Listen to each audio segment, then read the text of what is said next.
жаргаллам шилвердеги ячминне хуттаган булгалгүйгер айлтораги аминне уйцайги амин зүрхний хайртай ханин заяанда чигэж дуудагүй жаргаллаа хүсэл учрын сайхан хорвоо хайртаж амьдрахын учрын дүүрэн сүгээ залгуулан үгээ жимдээ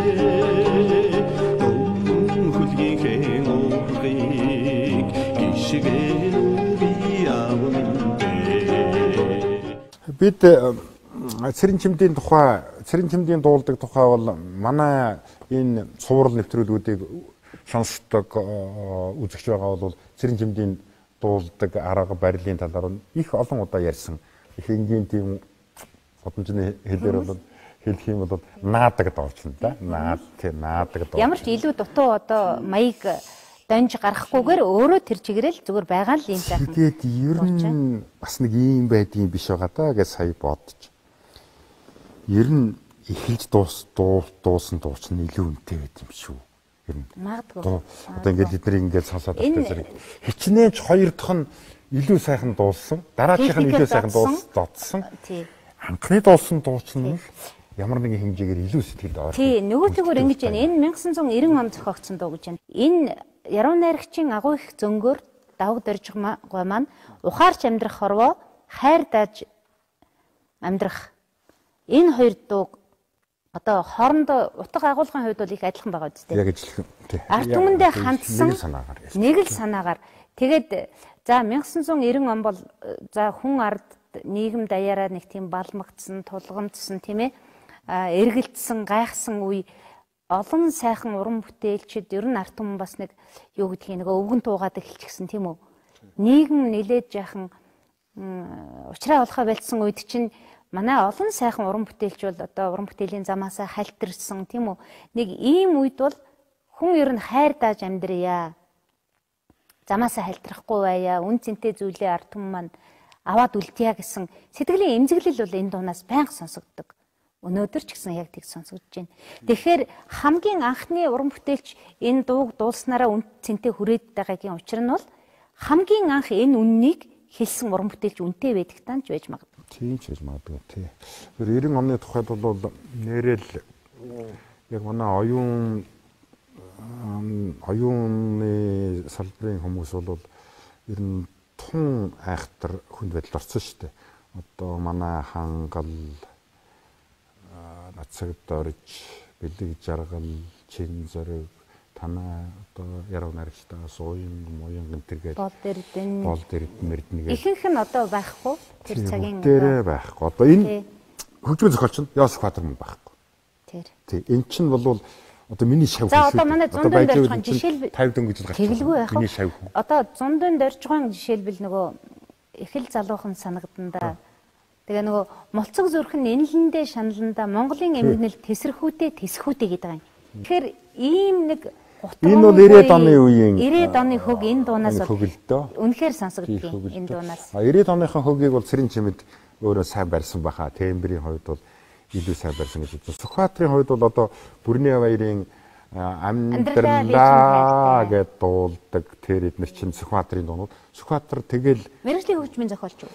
Багшийн сургуулийн соёлын анги төгсөөд тэгээд тэндээ багшлсан их авьяастай ийм залуу хөгжмийн зохиолч. Ер нь тэр үеийн Тэмс коллеж гэдэг бол одоогийн ихтэй сургуулиас чанартай байж байна. Тэр ч мундаг сургууль байсан. Тэгээд Сүхбаатарын дуунууд ингээл ер нь хийсэн дуулам үлдсэн дээ. Авьяастай хүний дуул. Бүдэрагчаа бол яг л орчин цагтаа авчираад бараг 2 дахин шиг хурдан. тий. Тэр чинь бол өнөөдрийн хүмүүсийн зүрхний төгшийг мэдэрч шүү дээ. За одоо удаан дуулаад бол бүтэхгүй юм байна. Тэгэл цэрэн чимдийнхэн ерөнхий баримжааг бол барьцсан. Дээр нь хилийн цэргийн дуу үжгийн чуулга учраас цэргийн темп орсон байна.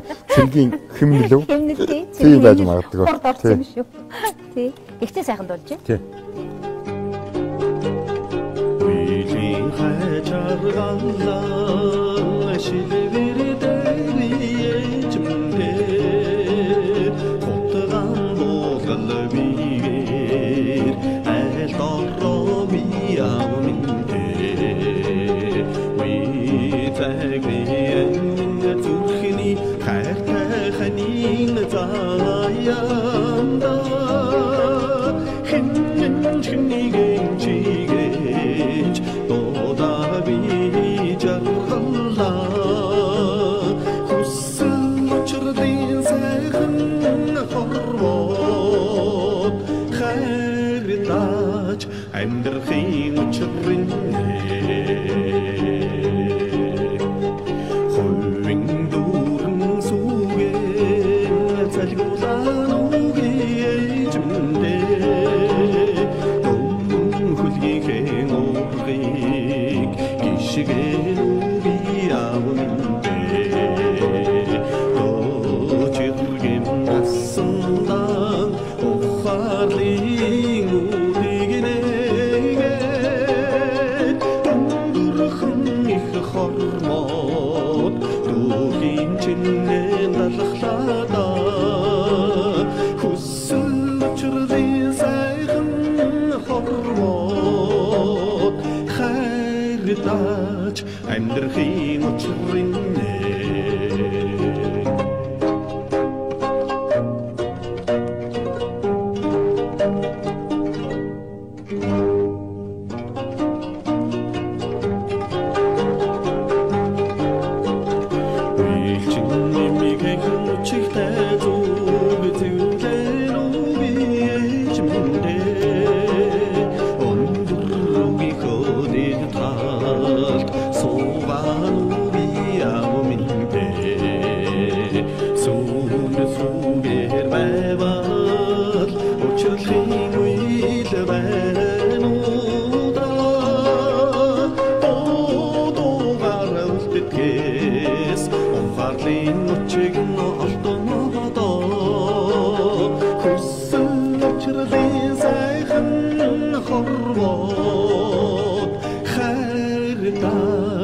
амьдрахын учрын